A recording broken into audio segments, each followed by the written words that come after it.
अस्सलाम वालेकुम अज़ीज़ तलबा, उम्मीद है आप सब खैरियत से हैं। आप है यूट्यूब चैनल पर खुश आमदीद। हमने चैप्टर कोऑर्डिनेशन शुरू किया था, उसके अंदर हमारा आज दूसरा लेक्चर है जिसका नाम है न्यूरॉन्स। जिस तरह हमने मुख्तलिफ सिस्टम जो हैं वो जानदार है अंदर पढ़े हैं, और हर सिस्टम है अंदर कोई ना कोई ऐसा सेल मौजूद होता है जो उस सिस्टम का फंक्शनल यूनिट कहलाता है। उस सिस्टम का तमाम काम जो है वो सेल परफॉर्म करता है। मिसाल के तौर पर हमने जब यूरिनरी सिस्टम पढ़ा था तो उसके अंदर किडनी में हमने पढ़ा था नेफ्रॉन्स पाए जाते हैं। ये नेफ्रॉन जो है वो ब्लड और फिल्टर हर है पेशाब बनाते हैं। इसी तरह कोऑर्डिनेशन है अंदर नर्वस सिस्टम जो है जिसमें ब्रेन और स्पाइनल कॉर्ड शामिल है, इनका भी एक फंक्शनल यूनिट है जो है ब्रेन है और स्पाइनल कॉर्ड का फंक्शन परफॉर्म करता है। उस सेल का नाम है न्यूरॉन। न्यूरॉन जो है ये एक लंबोतरा सेल होता है, लंबा सेल होता है जो जिस्म है एक हिस्से से मैसेज दूसरे हिस्से में पहुंचाता है, उसे न्यूरॉन कहा जाता है। तो यहीं से डेफिनेशन है, neuron is the functional unit of nervous system which transmit the message from one part of the body to other part of a body। Neuron जो है वो एक जिस्म के हिस्से से मैसेज हो ट्रांसमिट करवाता है दूसरे हिस्से में। दो मुख्तलिफ हिस्सों के दरमियान में राबता पैदा करवाने के लिए न्यूरॉन सेल इस्तेमाल किया जाता है। अब ये जो मैसेज एक हिस्से से दूसरे हिस्से में जाता है वो in the form of nerve impulse जाता है। अब ये नर्व इम्पल्स क्या चीज है? Wave of electrochemical changes that travel across the membrane of neuron. यहाँ पर जो मेम्ब्रेन का जिक्र आया है ये सेल मेम्ब्रेन है।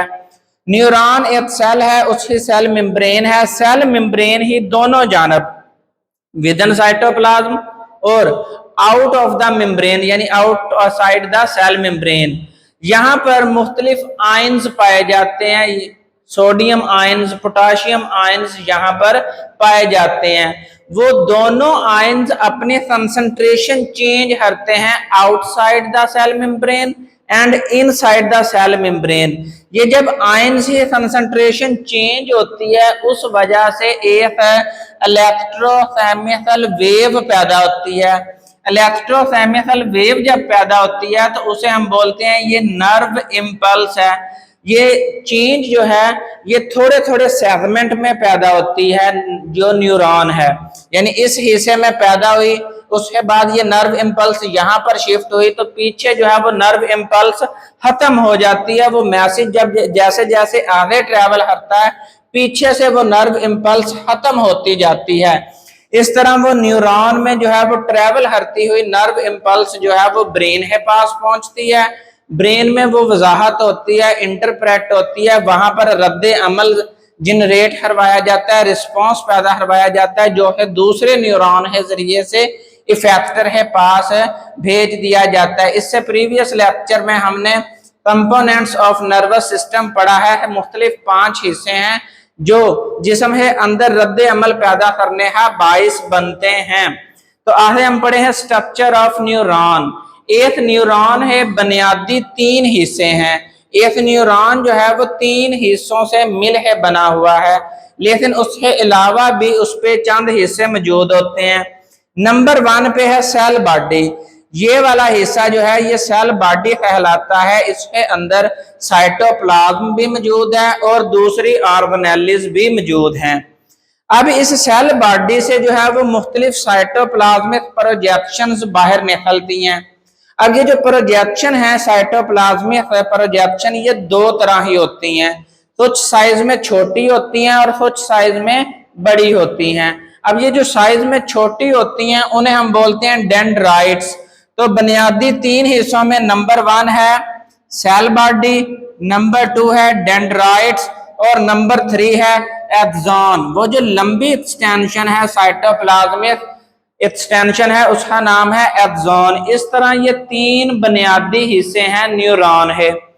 इसके अलावा सेल बॉडी के अंदर न्यूक्लियस पाया जाता है और ये जो लंबा साइटोप्लाज्मिक एक्सटेंशन है जिसका नाम हमने एक्सॉन रखा हुआ है उसके ऊपर श्वान सेल्स मौजूद होते हैं। ये श्वान सेल्स असल में इस एक्सॉन ही मदद कर रहे होते हैं, इस न्यूरॉन ही मदद कर रहे होते हैं, ये सपोर्टिंग सेल कहलाते हैं।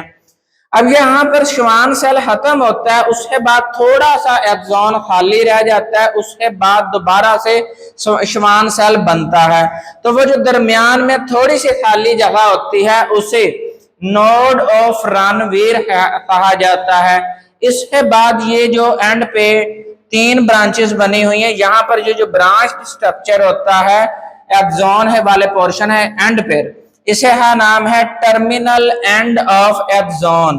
तो ये मुख्तलिफ हिस्से हैं जिनमें न्यूरॉन है, बुनियादी 3 हिस्से हैं और मुख्तलिफ हिस्से इसके अलावा हैं। अब हम थ्योरी की मदद से पढ़ते हैं। तो एक न्यूरॉन है, 3 मेजर पोर्शन है, ये एमसीक्यू में पूछा जाता है।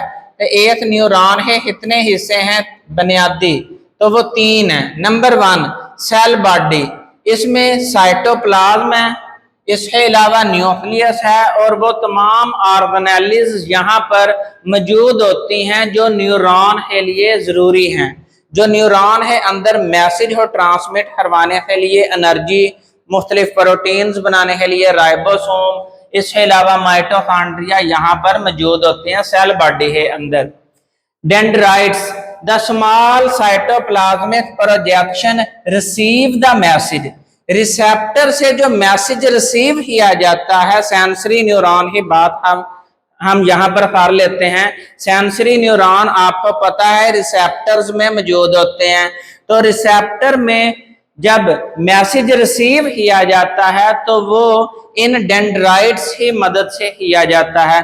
अब ये डेंड्राइट्स उस नर्व इम्पल्स हो, उस मैसेज हो टूवर्ड द सेल बॉडी लाते हैं। सेल बॉडी की तरफ मैसेज लाना जो है वो डेंड्राइट्स के जिम्मे होता है। आगे नंबर 3 है एक्सॉन।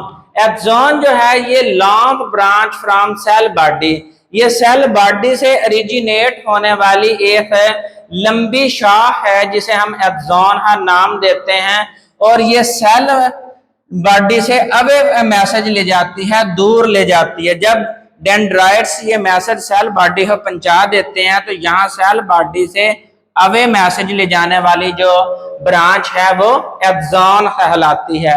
यहां से एक शॉर्ट क्वेश्चन पूछा जाता है, differentiate between dendrites and axon. तो डेंड्राइट्स का साइज छोटा होता है, एक्सॉन का साइज बड़ा होता है। Dendrites message toward the cell body लाती है, जब है एक्सॉन जो है वो मैसेज हो away from the cell body ले जाती है। तो ये 2 डिफरेंस आपने यहाँ पर लिखने हैं। इसके बाद है न्यूरोग्लिया। जब हम मल्टी सेलुलर ऑर्गेनिज्म की बात करते हैं, वो जानदार जिनका जिस्म 1 से ज्यादा सेल्स पर मुश्तमिल होता है, उन्हें अंदर ये न्यूरॉन्स काफी नहीं होते तो वो मैसेज हो जिस्म है एक हिस्से से दूसरे हिस्से में पहुंचा पाए। तो इसके लिए नेचर ने वहां पर सपोर्टिंग सेल्स भी पैदा किए जो उस न्यूरॉन को सहारा देते हैं। जो है ये एक्सॉन की लेंथ लंबी होती है तो दरमियान में किसी भी जगह पर नर्व इम्पल्स के डिसअपीयर या फिर उस आयंस में आयंस की जो कंसंट्रेशन है उसमें तब्दीली का बायस बनने का खतरा होता है। तो यहाँ पर फिर एक्सॉन है ऊपर एक शुमान सेल्स पाए जाते हैं जो है सपोर्टिंग सेल होते हैं। तो इन्हें हम नाम देते हैं ये न्यूरोग्लिया है। ये न्यूरोग्लिया वो सेल्स कहलाते हैं जो न्यूरॉन की मदद करते हैं। Supporting cell of neuron is called neuroglia. मिसाल के तौर पर श्वान सेल जो है वो एक्सॉन है ऊपर मौजूद हैं, तो इन्हें हम न्यूरोग्लियल सेल्स का दर्जा देते हैं।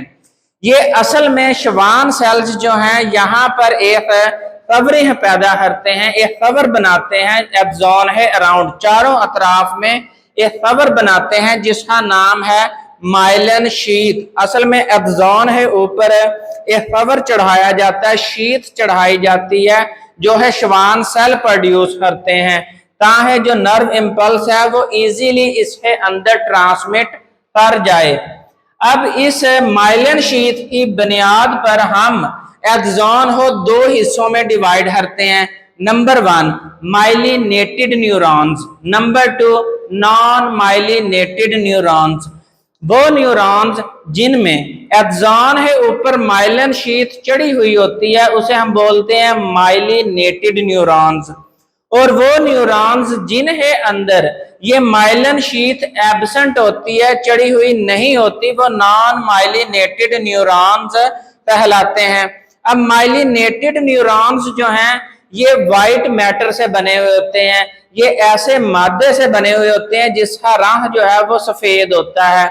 इसी तरह non myelinated neurons grey matter से बने हुए होते हैं, ऐसा मादा जिसका रंग जो है वो ग्रे कलर का मादे से ये बने हुए होते हैं। आगे नोड ऑफ रानवेर, माइलिन शीथ जो है यानी श्वान सेल जो माइलिन शीथ पैदा करते हैं, ये थोड़ी सी गैप के बाद ये वहां पर इंटरप्ट होती है, खत्म हो जाती है, तो उसे हम बोलते हैं ये नोड ऑफ रानवेर बन गया है। Myelin sheath interrupted at regular interval या फिर रेगुलर गैप्स। जिस तरह यहाँ पे श्वान सेल मौजूद है लेकिन यहाँ पर मौजूद नहीं है, थोड़े से फासले पर फिर दोबारा श्वान सेल बना है, तो श्वान सेल अपने अंदर ही माइलिन शीथ भी बनाता है, तो इस वजह से माइलिन शीथ यहाँ पर मौजूद नहीं होती। तो जहां पर मौजूद नहीं होती उसे हम बोलते हैं नोड ऑफ रानवेर।